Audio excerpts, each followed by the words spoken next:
Hello everyone, welcome to GDS BPM work profile video.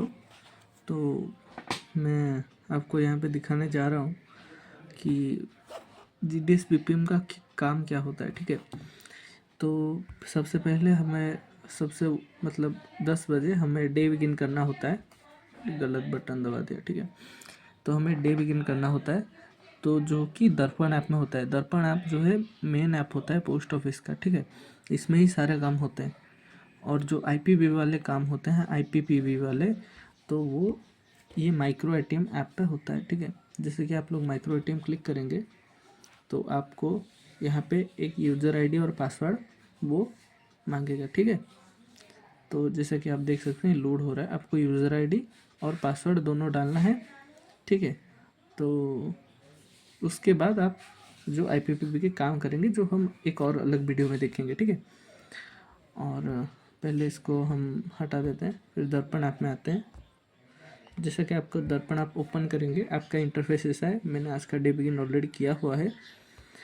तो यहाँ पे कैश रेमिटेंस, जनरेट बोड़ा reports, IPPV, data entry, master data updation, all reports और साथ में डे एंड। ठीक है, तो हमें ये सब कुछ नहीं करना होता, हमें बस डे बिगिन करना होता है और डे एंड करना होता है। कितना IPPV का ट्रांजैक्शन, उतना वो डेट डाल के उसको एंटर करना होता है और बोड़ा जनरेट करना होता है। ठीक है, ये सब डे एंड करने के बाद बाकी ये सब भी काम में आते हैं, पर हमेशा नहीं। ठीक है, तो हम दूसरे सेक्शन में जाएंगे दर्पण के, जो है ये यहाँ पे देख सकते हैं आप 6 ऑप्शन है। ठीक है, तो इन 6 ऑप्शन में ये सब मेल ऑपरेशन होता है। ठीक है, जैसे कि ये है booking, delivery, bagging, delete all data, payroll, search article. तो ये ज़्यादातर ये दोनों ये यूज़ नहीं होते। बैगिंग, डिलीवरी और बुकिंग यूज़ होते हैं। ठीक है, ये बुकिंग करने के लिए होता है, ये डिलीवरी शो करने के लिए होता है। जैसा कि आपको आर्टिकल नंबर सर्च करके उसको डिलीवरी करना होता है, तो ये ज़्यादा उतना यूज़ नहीं होता BPM को। ठीक है, तो तीसरा है CBS, ये मेन ट्रांजेक्शन वाला सेक्शन है। ठीक है, तो इसमें थोड़ा सा अभी लोड हो रहा है, इसको थोड़ा टाइम देते हैं। मैं बता देता हूँ इसमें क्या होता है जनरली। जैसे कि अगर आपको नया अकाउंट खोलना हो, कैश डिपॉजिट करना हो, cash withdrawal, mini statement, CBS daily transaction, ये सब आप देख सकते हैं। ठीक है, अच्छे से देख लीजिए। अगर आपको कोई भी इसमें से कुछ भी जानना हो तो आप कमेंट कर सकते हैं, और चैनल को सब्सक्राइब कर दें ऐसे ही अनोखे वीडियो के लिए। और इससे GDS रिलेटेड कुछ भी जानना हो, कुछ भी सवाल हो तो आप कमेंट में पूछ सकते हैं। ठीक है, तो ये जो होता है ओपन न्यू अकाउंट। ठीक है, तो आप ये जो होता है ना, ये ऑनलाइन अकाउंट ओपन करने के लिए होता है। आपको अलग से फॉर्म भी भरना पड़ेगा। ठीक है, वो आपको मैं अलग वीडियो में दिखाऊंगा।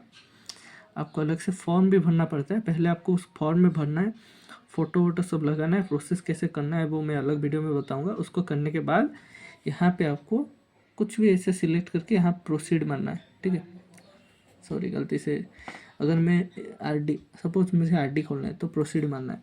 ठीक है, तो आपको पहले जो है वो कस्टमर का उसका एक सीफ जनरेट करवा लेना है आपको इसो से, मतलब सब ऑफिस से। ठीक है, तो उसके बाद उसका नाम डालना है, कितना इंस्टॉलमेंट है, माइनर है या नहीं, अगर है तो उसका डेट ऑफ बर्थ, उसके गार्डियन होना चाहिए ना, क्योंकि माइनर का तो ऐसे ही अकाउंट नहीं खोल सकते, उसके साथ एक गार्डियन होना चाहिए। तो वैसा सब यहाँ पे अकाउंट ओपन होता है। और उसके बाद ये कैश डिपॉजिट, अगर किसी सेविंग्स अकाउंट में या फिर किसी भी RD अकाउंट में कैश वैश डिपॉजिट करना हो। ठीक है, ये कैश विड्रॉल के लिए, मिनी स्टेटमेंट चेक करने के लिए, किसी का भी आप मिनी स्टेटमेंट चेक कर सकते हैं। ठीक है, तो मैं बता देता हूँ, ये कैश डिपॉजिट और कैश विड्रॉल सिर्फ उन्हीं अकाउंट में हो सकते हैं जो आपके BO में ओपन किए गए हों। बाहर के BO के किसी भी अकाउंट में आप ये दोनों ऑप्शन नहीं चेक कर सकते, पर आप मिनी स्टेटमेंट किसी भी BO के अकाउंट के चेक कर सकते हो। ठीक है, वो भी सिर्फ SB और SSA का, और ज़्यादा कुछ नहीं। तो ये दोनों, ये एक ऑप्शन ज़्यादा यूज़ होता है जो है डेली ट्रांजैक्शन रिपोर्ट। इसमें आप मतलब आप डेली रिपोर्ट देख सकते हो।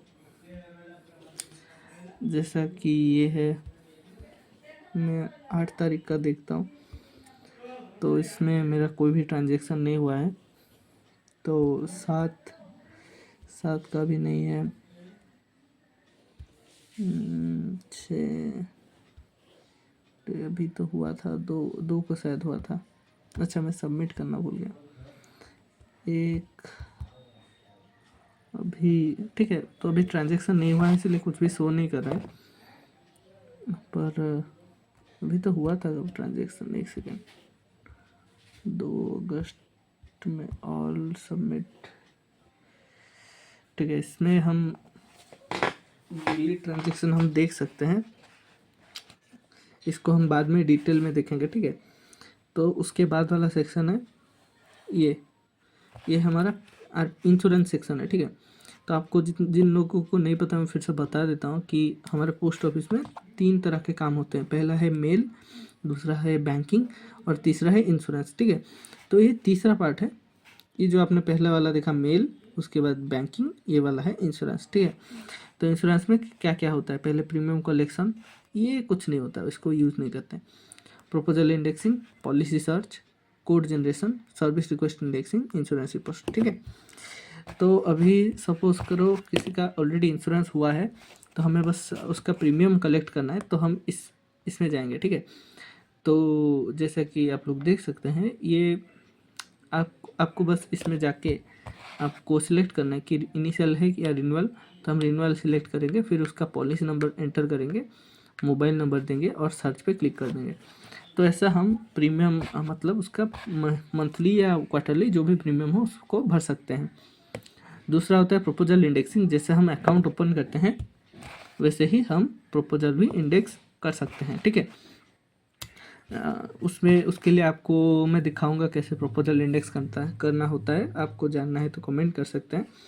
तो यहाँ पे एक बटन होता है PLI या RPLI। अगर कोई बंदा RPLI करना चाहता है और उसने आपने उसका फॉर्म भरा है, तो आपको यहाँ पे RPLI सिलेक्ट करना है, फिर आपको स्कीम सिलेक्ट करना है। ठीक है, तो यहाँ पे स्कीम वगैरह सब सिलेक्ट करके और आपको फिर उसका RPLI इंडेक्स करना है। ठीक है, तो ये तो हो गया कि आपको प्रपोजल कैसे किसी का प्रपोजल के लिए अप्लाई करना है। जैसे कि आपको मैं बता देता हूँ कि जो पॉलिसी पोस्ट ऑफिस में होता है वो आपके हाथ में नहीं होता है। ठीक है, ठीक है, तो अभी प्रपोजल इंडेक्सिंग के बारे में बता रहा था कि जो प्रपोजल इंडेक्सिंग होता है वो हमारे हाथ में नहीं होता है। ठीक है, तो हमें प्रपोजल को इंडेक्स करके फिर उसको अपने हेड ऑफिस में भेजना पड़ता है, वो उसको फिर पॉलिसी का बॉन्ड बना के फिर वो भेजते हैं। ठीक है, तो उसके बाद इंश्योरेंस रिपोर्ट इसमें देखते हैं कि कितना कितना ट्रांजैक्शन हुआ है, कब कब हुआ है। जैसे कि मैं आपको एक दिखा देता हूँ,